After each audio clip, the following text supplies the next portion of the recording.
Hello Mireille, hello Paulette, j'espère que tu vas bien. Aujourd'hui on se retrouve dans une nouvelle vidéo et on va parler de comment protéger ses cheveux l'été. Donc dans cette vidéo je vais te parler évidemment de tous les produits que tu pourras mettre dans tes cheveux pour les protéger du sel, du chlore et du soleil. Bien entendu des coiffures protectrices que tu pourras adopter cet été, même si je vais y dédier une vidéo entière. Là je vais juste te montrer des hairstyles comme ça en photo, mais si tu veux vraiment une vidéo un petit peu plus tuto, je t'invite à t'abonner à ma chaîne et à regarder dans les prochaines vidéos. Elle sera sûrement publiée la semaine prochaine. Mais avant toute chose, j'aimerais te dire, Paulette, que si jamais tu souhaites m'aider à vivre de YouTube, n'hésite pas à aller dans ma description ou dans mon commentaire épinglé. Il y aura mon YouTube qui est épinglé et c'est une plateforme qui te permet de visionner une publicité et qui me rapportera 5 centimes. En tout cas, si tu vas faire un tour là-bas, je te remercie vivement et je te fais plein de gros bisous. Bon, la première des choses à faire, évidemment, pour ne pas abîmer les cheveux l'été, parce que c'est là où on abîme le plus ses cheveux l'été, hein, c'est pas l'hiver, c'est vraiment l'été, c'est bien entendu de ne pas se mouiller les cheveux et de ne pas exposer ses cheveux au soleil. Donc bien entendu on va user et abuser des turbans, des chapeaux, des tresses, toutes ces coiffures protectrices comme ça et essayer de les mouiller le moins possible. Mais bon, si jamais vous êtes amené à mouiller vos cheveux, écoutez les conseils qui vont suivre. Donc on va rentrer tout de suite dans le vif du sujet. Déjà la chose qu'il va vraiment falloir privilégier cet été, c'est d'hydrater à mort vos cheveux. Donc soit avec du gel d'aloe vera, soit avec du gel de lin. Le gel de lin c'est ce qu'il y a de moins cher à faire et d'ailleurs je vais te mettre un tuto dans la barre d'infos, c'est ce qu'il y a de moins cher à faire, ou alors avec des eaux hydratantes comme des hydrolats, etc. Voilà, pour vraiment apporter un max d'hydratation aux cheveux puisqu'ils vont être extrêmement desséchés, comme je te l'ai dit, par le chlore, le sel et le soleil. Ça tu peux en appliquer quotidiennement sur tes cheveux, du gel d'aloe vera, bim, 3-4 pompes dans tes cheveux, tu répartis sur les longueurs et c'est très très bien. Ensuite, deuxième conseil, si jamais vous allez vous baigner, essayez d'appliquer de l'huile avant la baignade. Et alors, je vais couper court tout de suite à une idée reçue qui dit oui mais si je mets de l'huile dans mes cheveux et que je m'expose au soleil, mes cheveux vont brûler. Alors non, ça c'est une idée reçue qui est totalement erronée, tout simplement parce que les huiles végétales ont un hot point ou un point de fumée qui est assez élevé, qui est de l'ordre à peu près de 100 degrés pour une huile de coco, ou qui est de l'ordre de 180 à 200 degrés par exemple pour une huile de tournesol, et même parfois plus élevé pour d'autres huiles. Donc ne vous inquiétez pas, si vous mettez de l'huile dans vos cheveux ne vont pas brûler. Par contre, si vous vous plantez, que vous ne regardez pas les compositions des produits que vous achetez, par exemple typiquement la graisse à traire, on peut croire que c'est une huile avec du monoï, etc. Or que non, pas du tout, c'est le premier composant d'une graisse à traire, c'est bien entendu du pétrole, et là effectivement vos cheveux vont cramer. Donc la première huile bien entendu que je vous conseillerais, c'est de l'huile de coco. Donc moi j'ai choisi l'huile de coco Make It Beauty, mais vous pouvez très bien en prendre une d'un autre magasin. Moi j'ai choisi celle-ci parce que le pot est petit et que je pense que pour mes vacances ça me suffira amplement. Et donc c'est l'huile de coco qui pénètre le plus la fibre capillaire et c'est une de celles qui protégera vos cheveux au mieux. Ensuite il faut savoir qu'il y a des huiles végétales qui protègent plus des UV que d'autres, notamment. Alors premièrement l'huile de framboise c'est celle qui protégera le mieux votre fibre capillaire puisqu'elle a un indice de protection d'environ de 30, donc c'est déjà très très bien pour une huile végétale. Pour te donner un ordre d'idée, l'huile de framboise a un point de fumée de 230 degrés. Donc pour faire bouillir une huile de framboise, faut vraiment y aller quoi. Ensuite tu as évidemment l'huile de germe de blé qui a un indice de protection de 20 et qui a la capacité de s'apparenter à une huile silicone-like. Donc ça peut être hyper intéressant pour celles qui ont les cheveux très très secs. Ensuite tu as l'huile d'avocat qui a un indice de protection de 15 et qui elle a un hot point de 271 degrés. Donc pareil, pour faire bouillir une huile d'avocat, voilà, t'as un petit peu de marge avant de cramer tes cheveux avec une huile d'avocat au soleil. Donc l'huile de coco a un FPS de 8 et un hot point de 180 degrés. Donc pareil, pour faire bouillir une huile de coco à la plage, il faudrait que tu t'exposes des heures et des heures entières. Et bon, je pense que pour ta santé mentale, tu n'arriveras pas à une température de 180 degrés sur tes cheveux. Donc bon, je pense que ça devrait aller. Et bien entendu, tu peux mélanger ces huiles. Donc par exemple, te faire un petit spray huilé. Par exemple, si tu aimes bien l'huile de coco et l'huile de framboise, tu peux mélanger ces deux huiles et l'appliquer avant de te baigner par exemple dans l'eau. Et si jamais tu veux une huile qui est très parfumée pour tes cheveux, alors ce sera pas la meilleure huile végétale qui existe clairement, c'est l'huile Eipoa qui est très très bien parfumée en monoï de Tahiti, parfum tiare. Franchement je trouve qu'elle sent très très très très bon. Par contre effectivement il faudra la coupler à une huile de framboise ou à une huile de coco un petit peu plus noble plutôt que d'utiliser seulement celle-ci parce qu'elle ne protégera pas réellement tes cheveux. Elle protégera par une action mécanique du sel et du du chlore mais pas pour les UV. Ensuite, troisième astuce pour les curly hair qui me suivent, c'est vraiment d'utiliser un conditionneur avant de te baigner.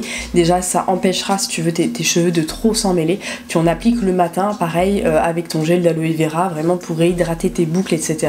Ou même si tu as les cheveux lisses, hein, c'est une option que tu peux totalement faire. Tu appliques ton petit après-shampoing, ton petit conditionneur sur tes longueurs et ça protégera et hydratera en même temps tes longueurs tout au long de la journée. Quatrième astuce pour les filles qui veulent du tout fait. Alors j'ai deux produits à vous présenter, ça va être deux sprays hydratants. Il y en a un, c'est un protecteur de chaleur de la marque Desert Essence. Alors c'est pas la meilleure composition qui soit puisqu'elle contient un petit dérivé de silicone, mais il faut savoir que les dérivés de silicone et les silicones sont les meilleurs protecteurs de chaleur qui existent.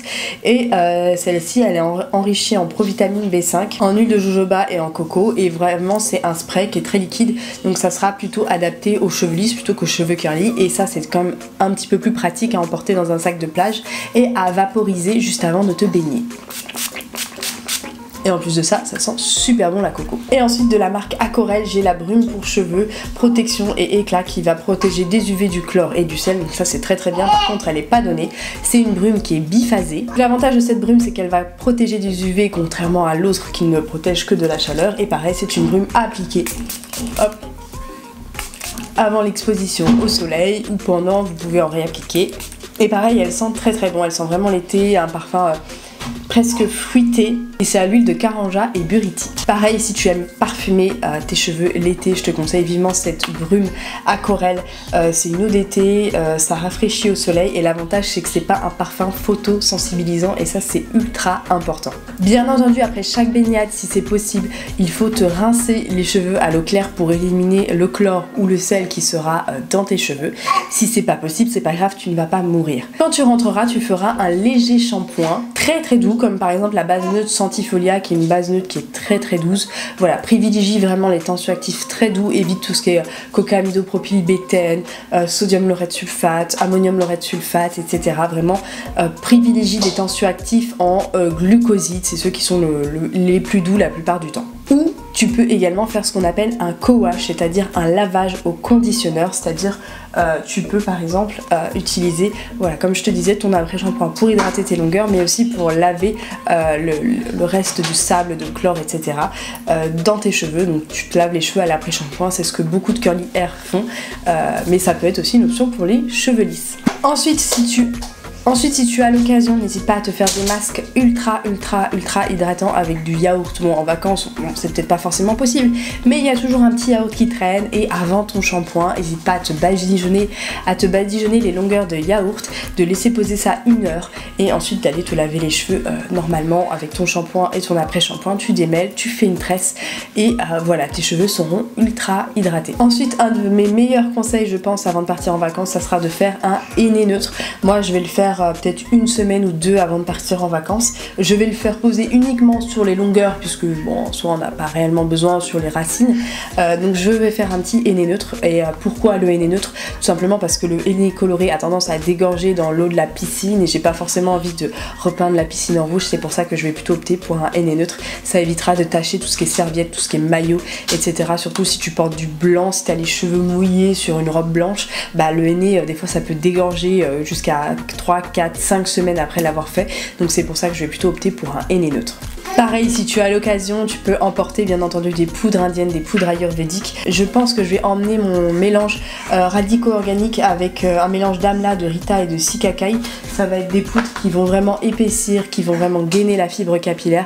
Et pareil, tu peux la mélanger à un yaourt, t'appliques ça dans tes cheveux, tu laisses poser 1 heure, après tu laves tes cheveux, et tes cheveux vraiment, ça va leur redonner vigueur, brillance et force, et ça va leur apporter une couche de protection justement contre toutes ces agressions extérieures. Si tu veux connaître tous les bienfaits du henné, je t'invite à regarder ma vidéo sur le henné qui sera dans la barre d'infos. Ce sera beaucoup plus simple pour toi parce que le henné c'est un petit peu toute ma vie. Et bien entendu, le plus important, ça va être de faire des coiffures protectrices. Alors moi, tout cet été, je pense que je vais...